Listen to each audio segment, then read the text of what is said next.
নরকে যাবেন।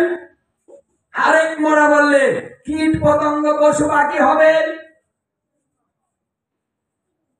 আরেক মরা বললে গোবিন্দের ধামে চলে যাবেন। ওটাও মরা ওটাও মরা। ওই মরার মধ্যে আবার বেশ কম কি কয়েকবার মরলে এলোটা হুড়া মারে নিয়ে নেও তাও মরি।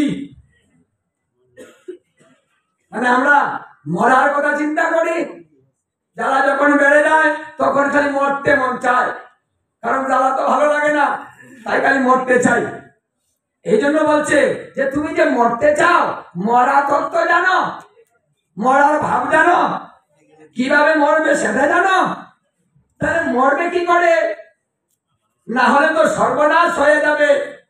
পুনরায় সেই 84 লক্ষ জমি ভ্রমণ করতে হতে পারে। এই জন্য অকারণে মরা যাবে না, কারণে মরতে হবে। মরার জন্য ব্যস্ত হবেন না, মরা আপনার জন্য একাই ব্যস্ত হয়ে যাবে। ওটা বললে হবে।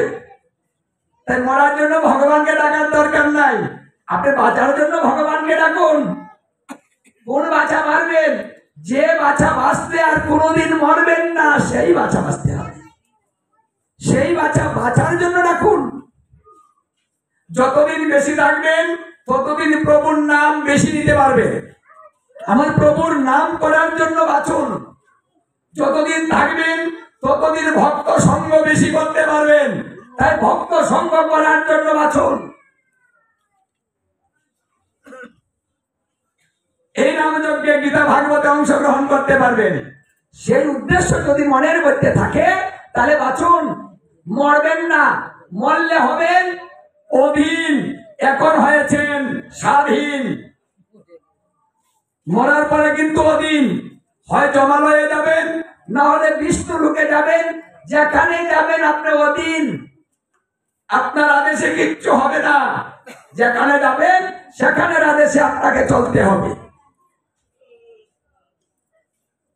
যে কোনো জায়গায় আপনি যান। আর এখন আমার স্বাধীনতা আছে, আমি ইচ্ছা করলে এখানে আসতে পারবো, ইচ্ছা করলেই নাম করতে পারবো, আমি ইচ্ছা করলেই ভক্ত সঙ্গ করতে পারবো, আমি ইচ্ছা করলে তুলায় গড়াগড়ি দিতে পারবো, আমি ইচ্ছা করলে সাধুগুরু বৈষ্ণবের চরণদুলি অঙ্গে মাখতে পারবো, আমি ইচ্ছা করলে সাধুগুরু বৈষ্ণবের একটু প্রসাদ নিতে পারবো, আমি ইচ্ছা করলে একটু গীতা ভাগবত নিয়ে বসতে পারবো, আলোচনা করতে পারবো, আমি ইচ্ছা করলে আনন্দে নৃত্য করে হরিনাম করিতে পারিব, আমি ইচ্ছা করলে আমি সব কিছু করিতে পারি।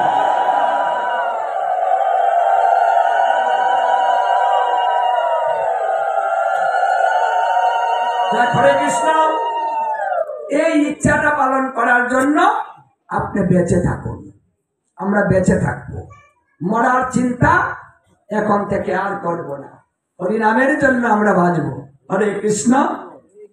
এখানে এই কথা রেখে আমি বিশ্রাম দিয়ে দিচ্ছি। জয় রাধে, গৌর হরিবল, জয় জয় গীতা ভাগবত।